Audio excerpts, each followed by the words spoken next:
नमस्कार, मैं हूँ गीतिका। जैसा कि आप जानते हैं मैंने कल आपसे कहा था कि हम जल्द ही नई वीडियो के साथ आएंगे। जो कल मैंने आपको पढ़ाया उसके अकॉर्डिंग ही आज महत्वपूर्ण क्वेश्चन हम करने जा रहे हैं। कल हमने हिंदी भाषा का विकास के बारे में जाना था कि हिंदी भाषा का विकास कैसे हुआ। अब उसमें से जो महत्वपूर्ण प्रश्न बनते हैं हम आज उनके बारे में जानेंगे। तो आइए हम टाइम को वेस्ट करे बिना अपना काम स्टार्ट करते हैं। सबसे पहला प्रश्न हमारा बनेगा, ऋग्वेद की रचना कौन सी भाषा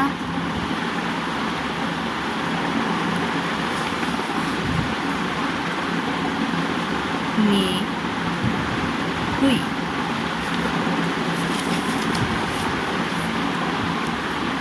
हमारा उत्तर यहाँ आएगा, जैसा कि आप जानते हैं कि ऋग्वेद हमारे प्राचीन ग्रंथ है तो उसकी भाषा वैदिक संस्कृत ही होगी। वैदिक संस्कृत ये हमारा हिंदी का प्राचीनतम रूप है जिससे हमारी हिंदी विकसित हुई।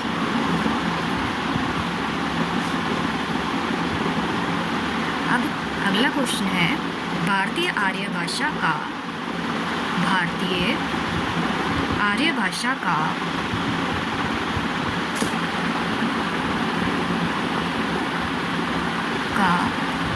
प्राचीनतम रूप कौन सा है?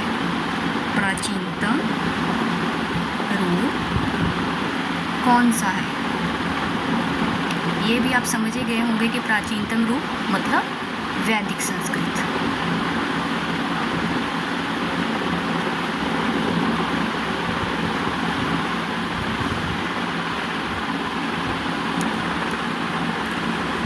हम तीसरे क्वेश्चन की तरफ बढ़ेंगे। पाणिनि की अष्टाध्यायी में लिखिए, पाणिनि की अष्टाध्यायी ये जो पाणिनि की पुस्तक है अष्टाध्यायी में आर्य भाषा के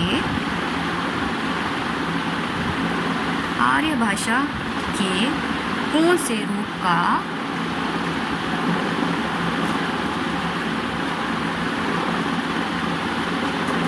विवेचन किया गया है?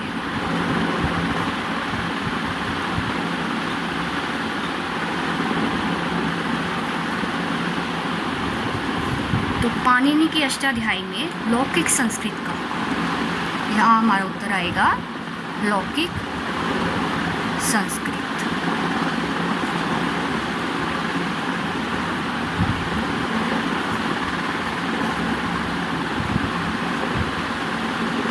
हमारा अगला क्वेश्चन है, बौद्ध ग्रंथ जो हमारे बौद्ध ग्रंथ थे त्रिपिटक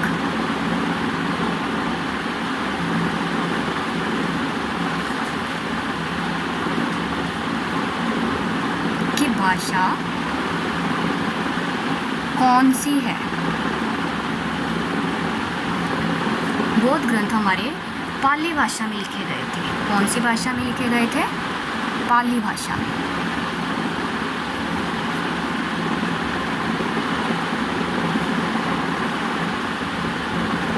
अब हमारा अगला क्वेश्चन है, भारत की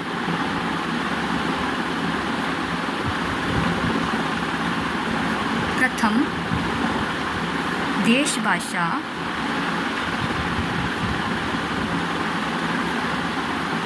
कौन सी है?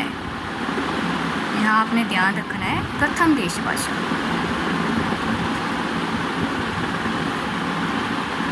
ये भी हमारी पाली ही है। हमारा अगला क्वेश्चन है, मध्यकालीन आर्य भाषा को और कौन से नाम से जाना जाता है? या और कौन से नाम से जाना जाता है? हमारा उत्तर है प्राकृत। मध्यकालीन भाषा को किस नाम से जाना जाता है? प्राकृत।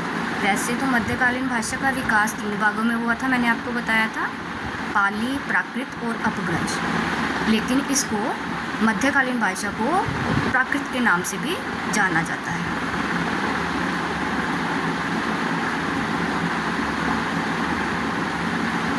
अगला क्वेश्चन है हमारा, प्राकृत भाषाओं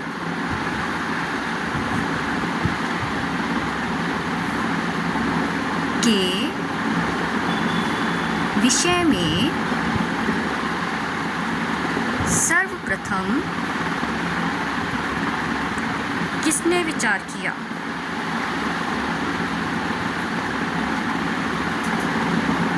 जैसा कि मैंने आपको कहा है कि मध्यकालीन भाषा को आदि प्राकृत भी कहा जाता था, तो प्राकृत भाषाओं के विषय में सर्वप्रथम किसने विचार किया? भरत मुनि ने। प्राकृत भाषाओं के विषय में सबसे पहले भरत मुनि ने विचार किया।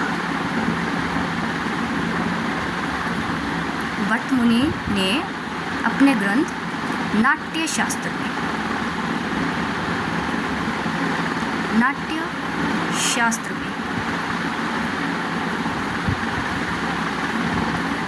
ठीक है। हमारा अगला क्वेश्चन है, मध्यकालीन आर्य भाषा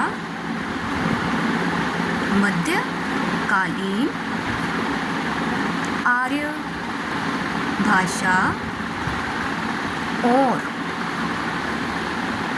आधुनिक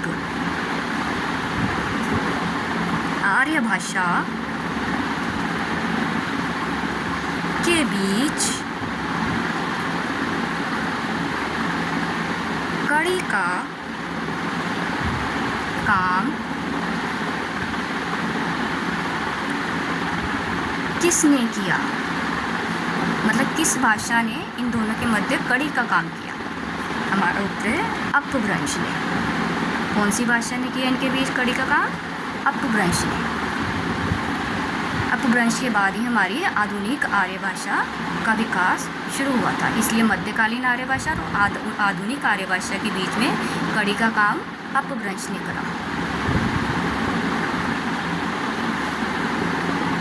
संधिकालीन, नेक्स्ट क्वेश्चन है हमारा, संधिकालीन भाषा किसे कहा जाता है? संधिकालीन भाषा किसे कहा जाता है? तो यहाँ जैसे अभी आपको क्लियर है कि मध्यकालीन आर्य भाषा और आधुनिक भाषा के बीच में कड़ी का काम किसने किया? अपभ्रंश ने। तो ये कड़ी को ही क्या कहते हैं हम? संधि। उन दोनों के बीच में संधि कराई। किसके बीच में? मध्यकालीन आर्य भाषा और आधुनिक आर्य भाषा के बीच में। तो अपभ्रंश को ही हम संधिकालीन भाषा कहेंगे। हमारा उत्तर है अपभ्रंश को। उम्मीद है कि आपको आज की प्रश्नोत्तरी अच्छी लगी होगी। इसी तरह हम अगली प्रश्नोत्तरी अगली वीडियो में लेकर के आएंगे। आपका बहुत धन्यवाद और आप मेरे चैनल पर बने रहें। मेरे चैनल को लाइक और सब्सक्राइब करना ना भूलें। धन्यवाद।